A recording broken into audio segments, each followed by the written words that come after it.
What's going on, guys? Welcome to episode 8 of the Brock Morris podcast. Today, I'm with my brother Casey. What exactly do you do, Casey?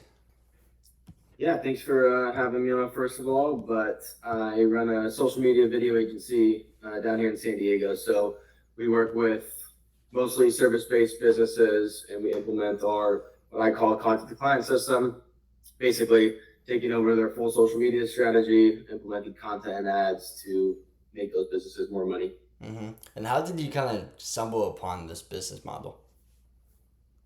So I've been filming and have been in like the digital creation space since sixth grade. Just for reference, I'm 21. So right around half of my life, I've been behind the camera. I've always, loved editing, loved creating things on social. And about 2 years ago, or a little bit over 3 years ago now, I got the opportunity to work with a creator named Vic Blend. So I got into the like social media space with him, doing all his social content. Now he has over like 20 million followers, which I was, able to be a part of in the early stages, working with him and his team. So that got me into the social space. But again, I've been, in this space for like 10 years throughout high school, did it as a hobby. That was my first real like gig. Other than that, I was just doing stuff for free back in Temecula where I used to live. I did that for 2 or 3 years. Got my first paid gig with my school's baseball team doing their content. So really is it's always been a part of my life. And then, like I said, getting an opportunity with Vic was like the first time I saw it as a real business. And then him and I, still good friends, but parted ways in the business space. And right around that same time, figured I'd start the company for the local businesses here in San Diego. So, been a crazy ride. I never expected it to be a career, but that's what it's led into. That was actually one of the questions I was going to ask you is how did you stumble upon Vic Blends? I've been watching him for a while, and that was actually one of the first videos I saw of you was that you did Vic Blends. How did that kind of come about? Yeah, it's a good question. It's funny that you asked. It's actually the same way, you're cold DMing people. I did the same thing. So uh, back then I was working with a barber and I didn't know of Vic Blends, but I was doing this barber's photography for free haircuts. So he would cut my hair, I would do his photos. It was just like a trade off gig. This was back in high school. So, how to save money through the haircut. So I was like, all right, cool. I'll do your photos. You'll cut my hair. Sounds good. He actually knew of Vic. He was following Vic. I think right around the time Vic had like 1 million followers across all platforms. And he texted me. He was like, "Hey, there's this big barber in social media space that he's looking for like an editor." So I went onto Vic's Instagram page and he said, "Hey, I'm looking for an editor. DM me your work." So I DM'd him, and then his manager at the time, which was his best friend, reached out to me. He's like, "Hey, we love your work. Would love to hop on a call." So I think all I said was like, "Check out my reels" or something like that. I didn't really expect him to respond just because of how big of a following he had at the time. And luckily got the opportunity to work with him for that 2 year period. And yeah, so it was literally just DMing him off of his Instagram page. So there's not really like a strategy or anything, but God be willing, got me in that position. So take me back to the baseball team. You said that you recorded video for the baseball team. Is that kind of what kind of sparked that maybe I can do this as a business, or how did you kind of realize that this is something that I can do as a business? Yeah, the baseball wasn't really. I didn't see this side of the business. You know what I mean? I saw opportunities within the baseball team just as far as creating like highlight reels or college videos for these people. It wasn't until I started working with Vic until I saw like the social media marketing side of things because Vic was bringing in these deals, he was building his brand, and then that kind of led me into the rabbit hole of looking at these different agencies, you could say social media agencies, and then I've slowly adjusted the business model over the last 3 years. So it started off as a hobby, it went into side projects, and then those side projects turned into one-off projects, weddings, music videos, more of the creative side of things. That led into Vic, social media spot, and then that led into real estate videos, and then those real estate videos led into local business marketing ads. So it's kind of transitioned over the last 3 4 years, but back then when I was doing the baseball, it was more of just a hobby still, so I didn't really see the upside to it, if that makes sense. So you said it was a hobby. So did you kind of work for free for a while, or how did you kind of initially find the clientele to actually do this business? Yeah, so the baseball team was my first paid gig. I think I got paid like $500 for the season or something like that. Um, but other than that, I was working for free for probably a year or two. Um, my first like actual paid gig where I could live off of decently was with Vic. So I was able to go full time with that. I wasn't able to like live on my own or anything like that, but yeah, for like the 2 years leading up to Vic, I'll say like 90% of all my jobs were free, and then I would have some instances where people would pay me just because you know they liked what I was doing. So yeah, 90% of it was free, and then the people that helped me along the journey, gave me some tips and all that stuff. Hmm. And if you don't mind me asking, how much did Vic pay you for the first for that gig? It was, I won't say actual numbers. It wasn't anything crazy. It was a monthly subscription basically. So he would pay me monthly, just like a regular job. And then with him and I kind of stepped away from that role. He had some personal stuff to take care of. That's when I stepped out into the business world. So just like a regular job, I would say minimum wage Hmm. is probably typical. Okay, so take me back to day one. So you started this business, which is social media marketing. You create production and stuff like that for businesses. How did you initially find the clients to? Did you just go? Did you go door to door? Did you go cold DM? Did you just create a Facebook ad? What did you do to find these clients? Yeah, so the beginning stages was all referral based. So once I stopped working with Vic, I started going to BNI, if you're familiar, which is basically a in-person networking. So I'd go to these businesses, pitch my services, and then hope that they would use me. I also had some personal connections with this real estate agency. So I had kind of a backfall as soon as I left working with Vic. So I started working with that real estate agency, worked with them for about a year. And then at that same time, it was all in person networking. And then once that, I didn't really see fruits from that though. So that's when like I was just starting out, so I was just trying to get by. So the in-person networking helped me do that, and then it really started taking off when I hired a coach, which helped me strategize using Instagram ads. So the ads that I was running started to crush, and then that took me to that next level. And then once I started to do that, I was able to hire people. I was then um, using that setter to cold DM people and build like a full lead system out of it. So it's evolved, but yeah, to answer your question, the beginning stages was all in-person networking. So you said that you found a networking group. How does someone do that? How does someone build their network? It seems like the common theme between all the entrepreneurs that I've talked to so far, they always say the number one thing, and that is ultimately having a network. How have you built that network from day one? Yeah, absolutely. Uh, I would agree with those entrepreneurs that you have talked to. You don't have a business if you don't have a network, right? And so there's a couple ways that you can do that, and one of them, a big one right now, is just because you could reach so many people. You could, like what you're doing, cold DMing people. You're able to outreach to these people that you might not have access to, like 20 years ago. So social is one aspect of building a network, using ads, using content. That's one of the most effective ways right now to reach a broad audience in a short amount of time.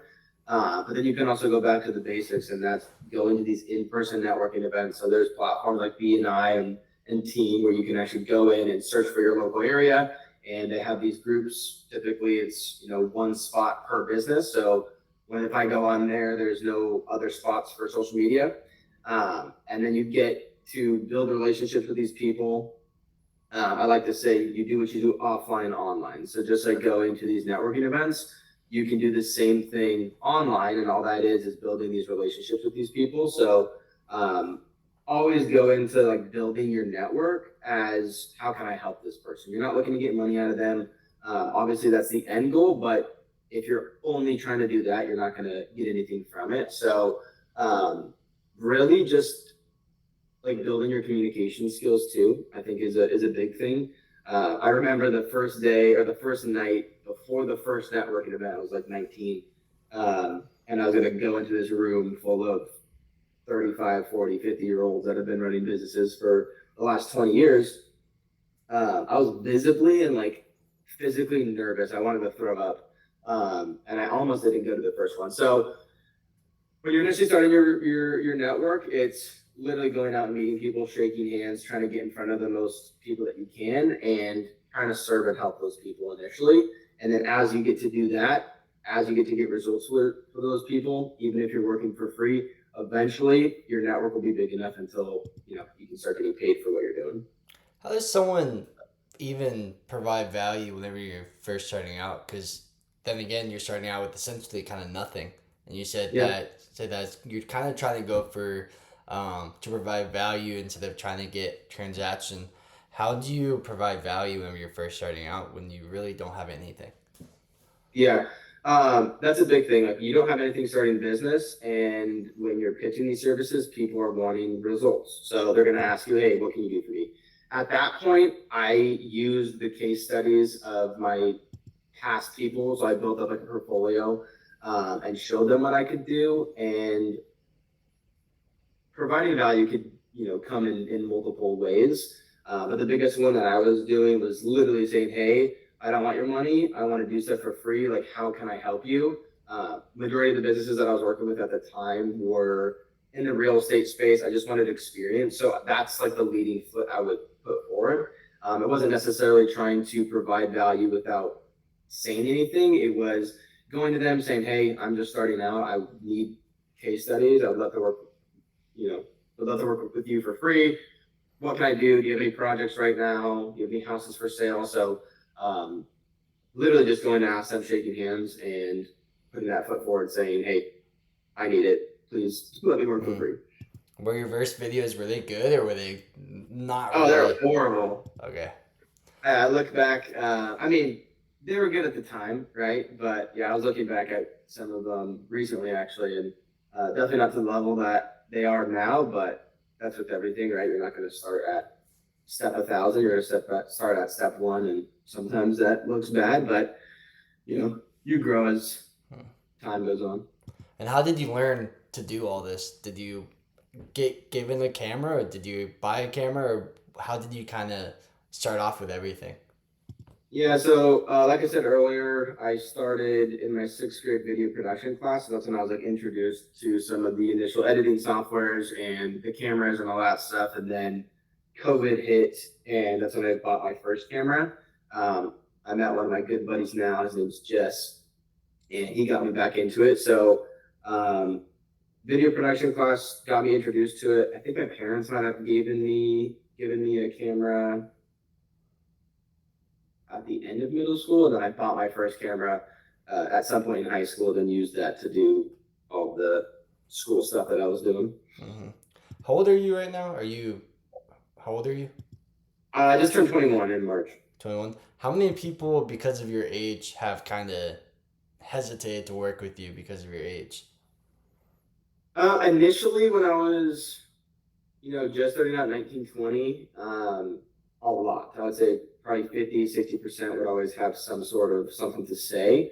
But honestly, I've been pretty accepted in the business world, I guess you could say. A lot of these business owners that I'm talking to now that I have results from clients and I can actually show them that I can help them, they're a lot more forgiving, and they're actually saying, "Hey, I would rather work with you because you're young and you know the space. I don't want to go work with a 50-year-old that doesn't know social media." So again, in the beginning, it played a disadvantage, but as I've gotten better and increased my skills and actually and have shown people that I can help them, the age is actually beneficial now because of the space that I'm in. But yeah, definitely people starting out when you're young, they're definitely gonna misinterpret you. But if you put in the time, put in the work, and you actually learn the skills that you're providing for people, then they can't really say anything bad.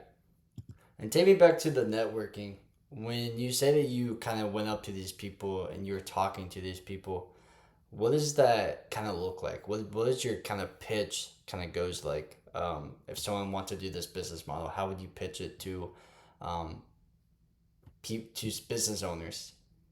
Yeah, so I remember so BNI it's structured a little bit differently. You walk in, you're all kind of having like a happy hour in the beginning, just chit chatting, meeting new people. So that was one of the most difficult things was going up to people and saying like, "Oh, hey, my name's Casey," introducing yourself. But then you kind of find your pod in the group. So I became friends with a couple guys in the group, a couple girls in the group, and so when you're initially starting out, you walk up, "Hey, my name's Casey," da da da, talk about how long you've been in business. A lot of people would ask me how old I am, so I had to tell them the whole story of sixth grade and got into video production and this and that. So initially starting the conversation was hard, and then you go into specifically in the BNI structure, you would go around the group and you would pitch your services. So you would do an elevator pitch. I don't remember mine exactly, but it's something along the lines of, "Hey, my name's Casey. I'm the founder of CYB Media. We help local businesses generate more money using social media content and ads. We normally service people from Temecula to San Diego. So if you're a business owner looking to scale your business with content and you're looking to get on social media and increase your presence, then text me." So super quick, 60 seconds, get out who you are, what you do, and how you can help people within that 60 seconds. And that's typically the flow that would happen in those groups. Mm. In episode one, I asked your buddy Nick. Um, it seems like everyone has the same exact business model, which is social media marketing. How do you kind of compete with the others as um, to show out? Yeah, it's definitely a hot topic. It's something that's gotten a lot more popular over the years.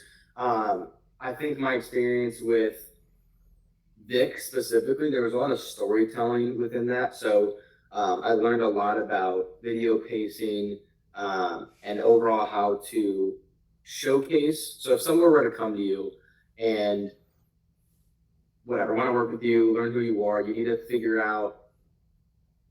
Oh, there we go. Sorry, my Google Meet shut down for some reason. Um, you need to be able to show these people who you are, what you do, and how you can help them without them ever even knowing you. So that comes down to um, showcasing and telling your story in a unique way, but also an effective way. So I know people like Nick, and there's another one in Santiago. His name's Santiago, literally 5 minutes from me. Um, it really just comes down to if the people want to work with you and the value that you can provide. So on a base surface level, yes, all of our business models are the same. But as you dig deeper into it, my ad strategies might be different than Nick's. Nick's might be different from the other guys. But I also think going at it in a competition way is not how I typically like to look at it. Like Nick was able to help me, I was able to help Nick. So even though they are very similar, there's also a lot of factors that play into it, which you might be able to help these other people even if they have the same service as you. Hmm. Do you think someone today could go out with the same exact business model and ultimately start it? Um, yes and no. I think it's easier said than done, right? I think that's a big thing on social media right now is talking about your first 10K month, and once you hit your first $10,000 a month, your life changes, and your world flips upside down, and you're gonna live a bougie life and move to Dubai and all this stuff. I don't think it's as easy as that. There's things that you have to learn and go through, or pay somebody to learn and go through for you to get to a certain point. If you put the work in, then obviously, yes, you can get the results. Um, it's all about learning and wanting to actually help people. So I don't know. That's a difficult question. I think yes, in the senses of if you're willing to put in the work, and then no, if you just think it's going to be some easy job to do, you're going to go create social content and hopefully make these business owners money. Um, I've put I don't even know how many hours into watching these videos on how to better my craft, actually putting hours in bettering my craft. And then now, obviously, with all of the AI stuff coming out, you're gonna have to pivot. Like video stuff with AI is getting insane. Not saying that it'll fully replace you, but if you're not on top of it, then you might be screwed. So a lot of curveballs, a lot of getting uncomfortable, going to meet new people, putting your face out there, making hard decisions, paying a lot of money to get mentored by people. A lot of things go into it where I don't think people on social media really portray that. So to answer your question, yes, but you have to be willing to put the work in and also be willing to have a little bit of a competition with people that are in the space too. Yeah, I think a lot of people they kind of see this business model and I feel like, no offense, but you'll definitely make it look easy. You'll make it look like, oh, anyone can do this, and someone's like, Yeah. okay, I'm gonna start this business, and then they fail because they don't realize the amount of no's before you get a yes. How many no's did you get up to getting your final first client? Oh man, I don't know if I could put a number on it, but I could go through and look at my DMs and see how many people said no or didn't want to work with me or whatever the reason is. The first yes that I got would have been the baseball team. Like that was my first gig where I actually made money off of it. Other than that, it was again all for free. So um, I don't have an actual number for you, but definitely a lot. You get a lot of pushback. You get a lot of um, bad clients dealing with people. It's a lot, but yeah, I don't know if I could put a number on it, but yeah, definitely you have to go through some perseverance before you get into that breakthrough mode. Yeah. Also, I noticed earlier that you talked about mentorship. I think you brought up paying mentors. Did you have a lot of mentors kind of coming up, or did you have no mentors? Kind of walk me through that. Yeah, so for the first year, I didn't. I was trying to learn it all on my own. And now one of my good friends and mentors still, his name's Julian. I saw one of his ads, him and I started texting, and I was like one of his first people in his coaching program. So he built the same exact model that I wanted to build up in North California. So I was like, all right, if he can do it up in Sacramento, I can probably do it down in San Diego.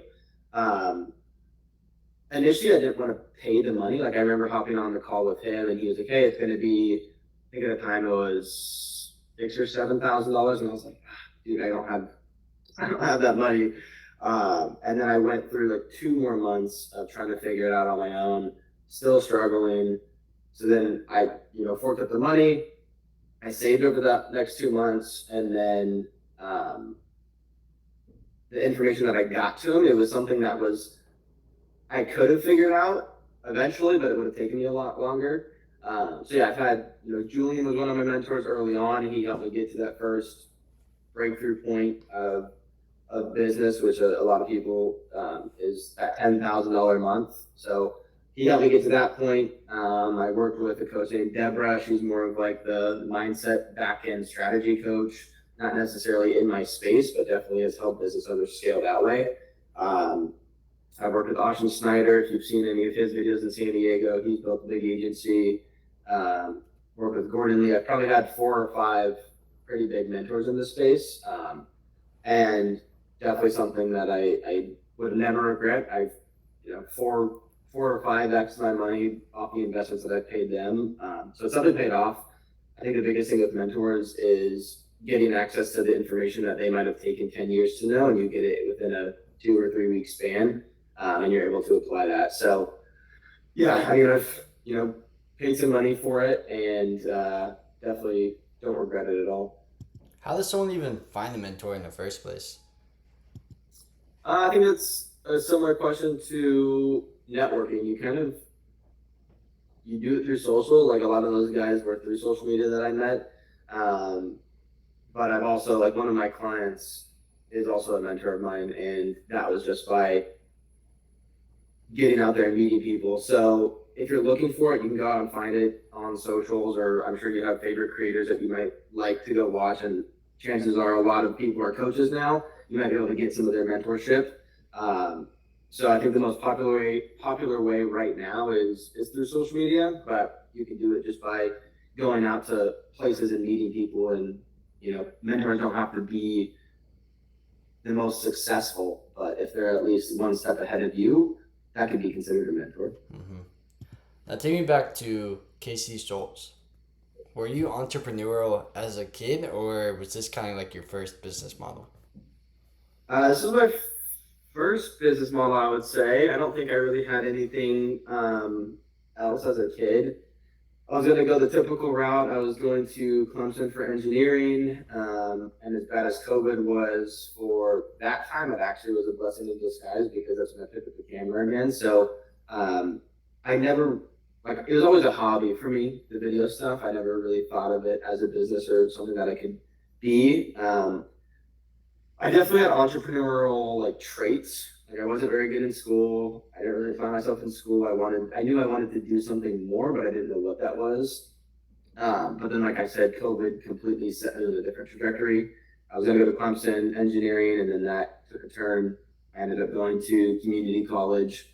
That lasted about 6 weeks because that was right around the time I started working with Vic. So I dropped out after those 6 weeks, and then picked up a book, which was funny because I never read in high school. I hated reading, but when I got to read something that I enjoyed and it was like a brain unlock of, oh my gosh, you could do so much more in life than just be average. That's what it was like the switching moment for me. So yeah, growing up, I guess I had traits of it, but didn't really expect it until I started to get into this space. So you dropped out of college. Were your parents supportive of this, or what kind of was their thought process when you kind of told them the news? They're always supportive. They're supportive in their own ways, and they obviously want what's best for me. That comes down to the entrepreneur trait, you could say. They had their thoughts about it. I wouldn't say they were fully on board, but I knew what I wanted to do, and I wasn't going to let even my parents stop me from doing that. So initially, they were pretty upset. I dropped out and moved out of the house right around the same time. And so that caused a little bit of conflict, but yeah, 100% they were supportive. But it took them a while to fully understand what I was doing because, their generation didn't grow up with that. So when I told them I wanted to make money using a camera and filming people, they were kind of confused and shocked. So definitely had their thoughts about it, but overall we're supportive and, couldn't have done it without them for sure. So how much were you making up to that 6 weeks? Were you making money, or were you just kind of just dropped out on a whim?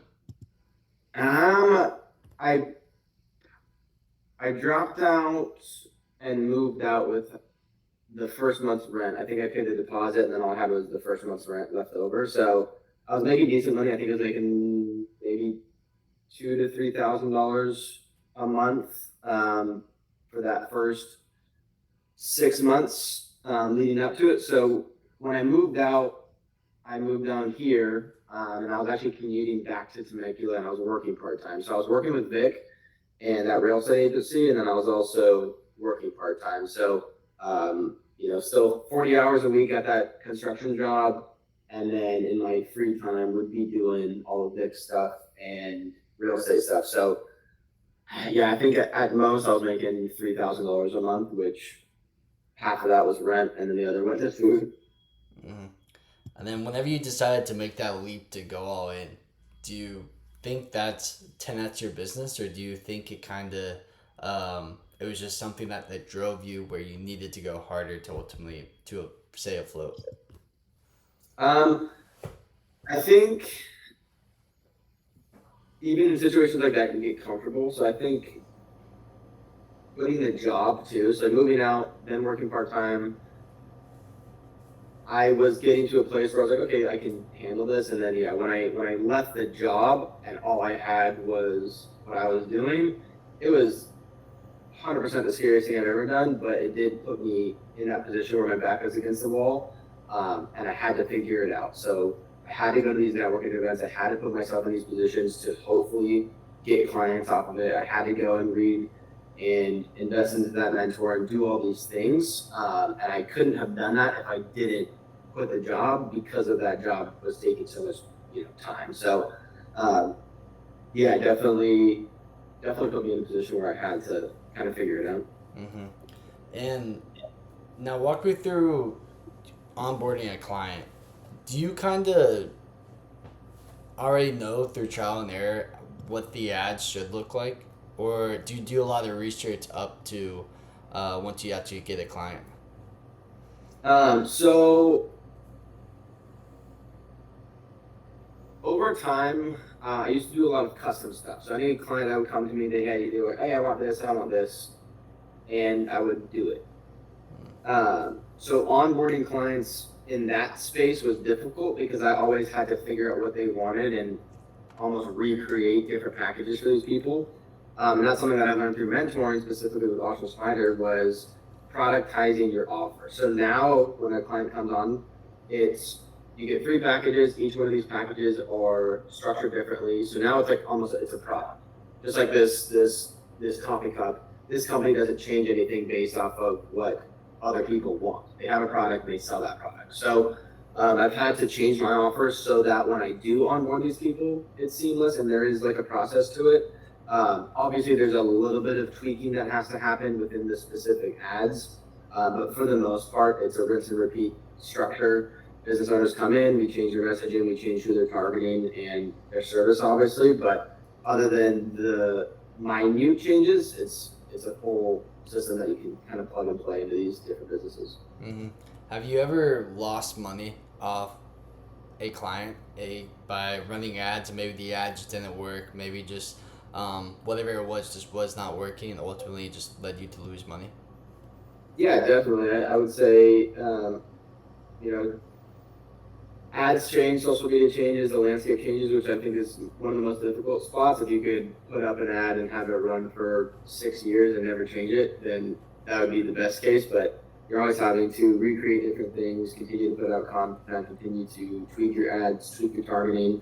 So yeah, there's definitely been cases, even recently, where I put out an ad and I spend $2,000 and I don't get anything back, and that sucks. But I also look on it as far as recurring revenue. So if I spend $1,000 to get a client for 2,000, what's the LTV or the lifetime value of that client? Are they going to come back next week or come out next month? Because that's obviously going to change that ad spend and the ROI off of that. So I would say there's definitely months where I lose money, but in the same stance, definitely have been in the green over the last 2 years just because of the people that are coming back.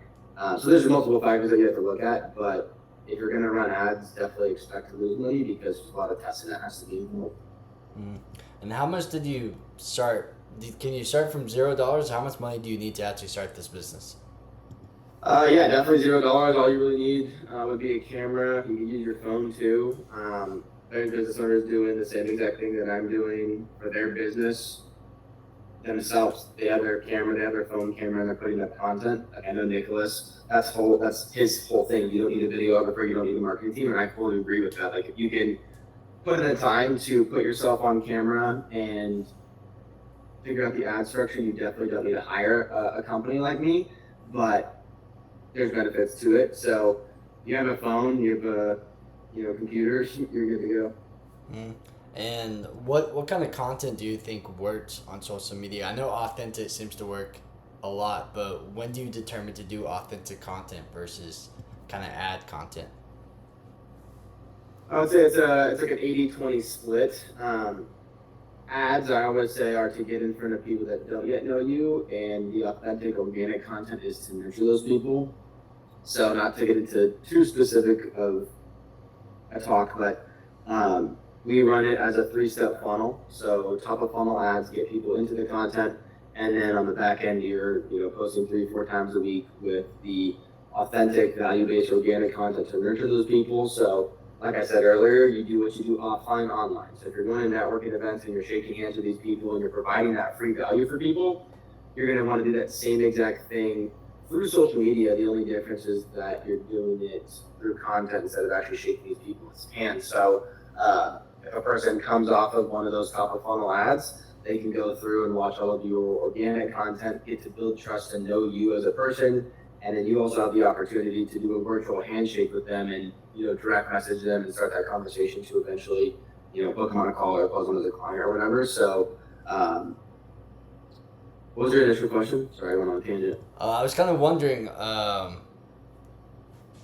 which content do you kind of think works the best? Do you Uh, see kind of authentic content kind of doing better, or when do you determine do you add content versus authentic content? Yeah, good question. Like I said, it's an 80-20 split. I don't think you can have one without the other. So whenever I'm telling a client, like I just started working with this fitness company, they don't have anything. They have zero piece of content online. So what I would do there is first figure out what authentic content you need to post, fill up a feed, get 12, 15 videos out there, and then start running ads. You don't need a lot of content. You just need enough. If you think of your Instagram like a landing page or a website, you need enough content on there for people when they come on, get to know, like, and trust you. Hmm. And I definitely know that now kind of onboarding clients are a lot different. How do you find your clients now? Do they come to you, or are you still going to clients to find them? All of them. So I used to go to networking events and try and find clients that way. I didn't really see good success with that. So I'm fully online right now. All social media ads where I get on my clients. So we take them through that journey of initial contact, capturing them off the lead or off the ad, starting a conversation with them, qualifying them, making sure we can help them, and then we put them on strategy call, and then we decide from there. So a lot of it, 99% of it is through social media ads currently, and then now we're seeing some fruits of working with people in the past and getting their referrals as well. Hmm.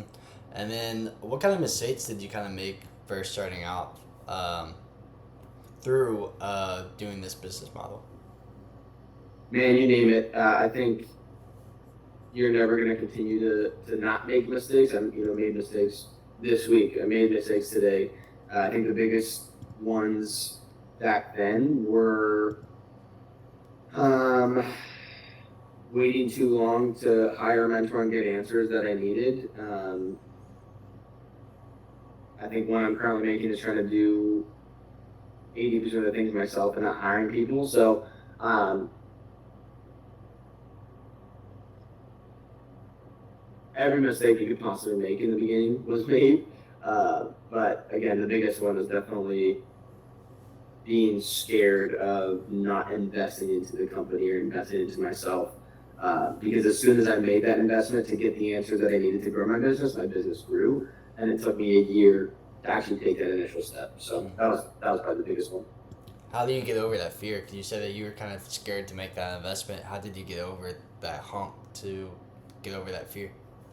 Um, I was in such a position where that was the only option. It kind of comes back to that, back was against the wall. I either had to do that or shut everything down. I was kind of out of answers at that point. I was pretty, I don't like the word, but pretty burnt out. Um, and so that really unlocked something. And then, as it's grown, obviously there's still, decisions that I need to make currently that are scary. But just having, faith that it'll all work out, and I don't know if you're spiritual or not, but God has a plan for it, and God has a plan for you, and so um, allowing yourself to make that investment, and also, you know, specifically with like financial investments, my relationship with money had to change too. Like I had to understand that a lot of the things in business, you're not going to be profitable for the first 4 years because you're going to constantly reinvest in it. So it's ever evolving. There's always going to be fears within business, but it just goes back to having faith that it's going to work out. Mm-hmm. Mm-hmm. And it seems like every entrepreneur I meet always has the common theme, and it's also faith, also God. How do you find that? How do you maintain that faith when things kind of are maybe not being as the way you want it to be? Yeah, I would say a big thing is getting into the Word and reading the Bible, and God tells you and He has promises for it. So at any time, and I still struggle with it, right? Fear of the business going down, or fear of not getting any clients, or whatever it might be. Mm-hmm. Um,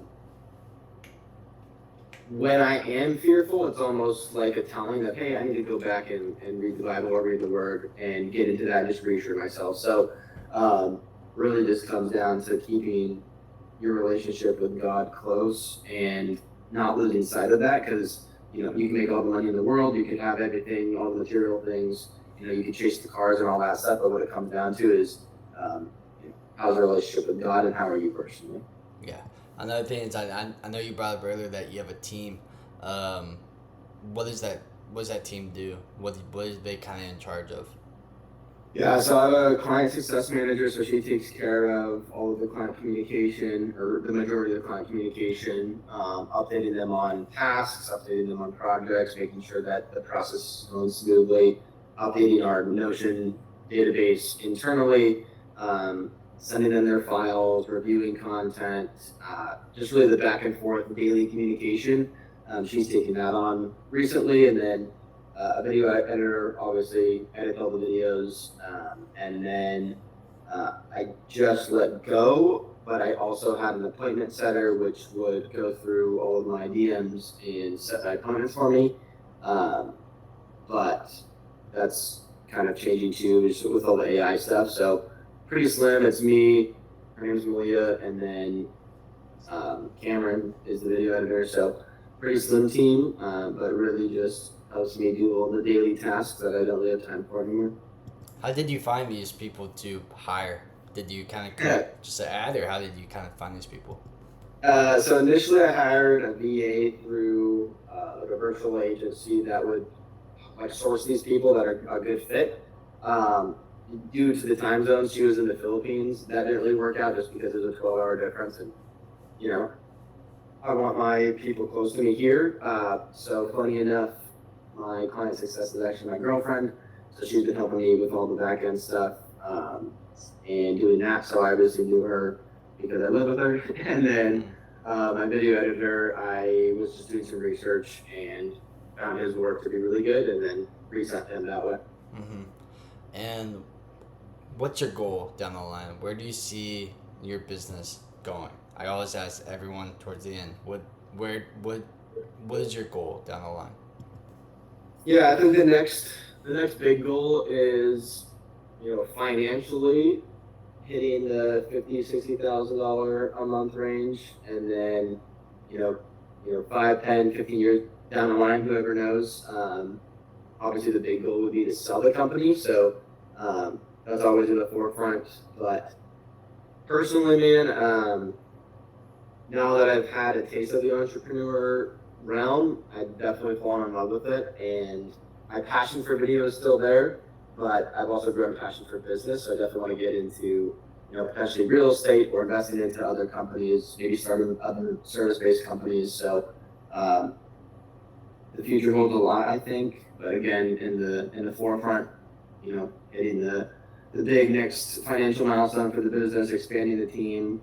I recently, last year, hit a goal to get into a physical office. So, that's been a big goal that I've already hit.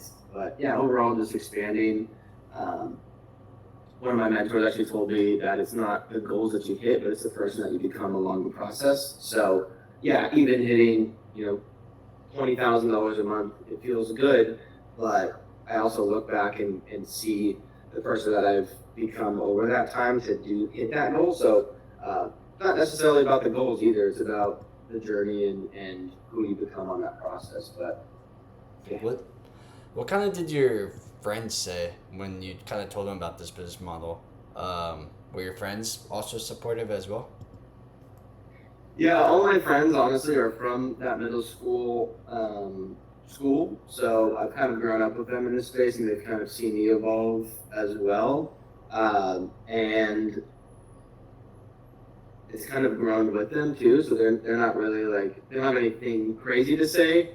I have really supportive friends though in that space too. Like one of my good buddies is also a filmer, and he does great work, and he's growing his business. And then just like my friends from high school and middle school overall, just been super supportive. So I wouldn't say they had anything bad to say. Yeah. And you hit the goal of the physical store. You end up owning or buying a physical store. Yes, I have a office studio space in San Marcos, which was always a goal of mine when I got into the space. I've always wanted to, own my own studio to film out of, so that's been awesome. Mm-hmm. Do you spend most of your time there, I assume? It depends. Sometimes I like to stay home and work from home, but when I want to kind of seclude myself from my home life, I'll definitely go in there and work for a few hours. That's where I go to film everything, definitely. So it really just depends on the day, but that is my creative space that I like to hide in. Mm. And then whenever you have a client, do you record like 5 different videos and just test all of them, or do you record just kind of one generic video, or how do you kind of figure out? Do you just record different videos, or how's that kind of work? Yeah, so we batch film everything. So all my packages include X amount of videos. So when my clients come in, we'll film 8, 10, 12 videos. And then we'll use that throughout the month and kind of retest and revisit. So at the end of the month, we'll look at what worked, what didn't, and try and replicate that moving forward. Mm-hmm. Awesome, dude. And then towards the end of every podcast, I always ask the same entrepreneur the same question: what is your why? How do you kind of stay driven? How do you stay motivated throughout all this? Yeah. Ooh, that's a good one.